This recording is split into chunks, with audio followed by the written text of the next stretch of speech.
bareeddu maal taataadhoo waan haftee fakkaata maalni moo maal dhageessaadha. Dafii didduu oolta tokko tokko natti fakkii sun kana booda hin baatus. Hojii dhaqa kan isa sana oola hojii dhaqa maal nati yeroo hunduu waan akka kana qaqqaba lammata kana booda waan akka kana qaqqaba.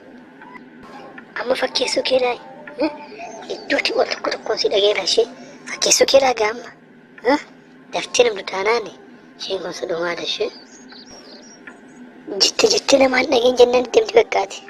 Jettee namaa dhiyeessee yeroo namni akka tulte nutti inaafa. Lakkii dhiise jettee namaa lakkii dhiise. Daraartuun eenyu isheen mee daraartuun itti. Isheedhaa isheen ikkoo mucaa ishee durii wajjin barannedha. Amma kun magaalaa kana dhuftee. Bijan beeku siree naa qabdi jennaan siree qabee fidu. Isheen ikkoo ishee wajjin durii baran riyaa guddiiti.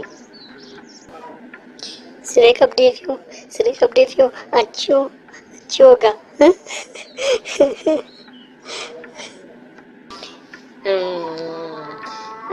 Achi immaa xiqqoo isheen adabbarii na wajjin taphadhu jennaananii. Koshee duuka taphadhee dhufaa jiraan.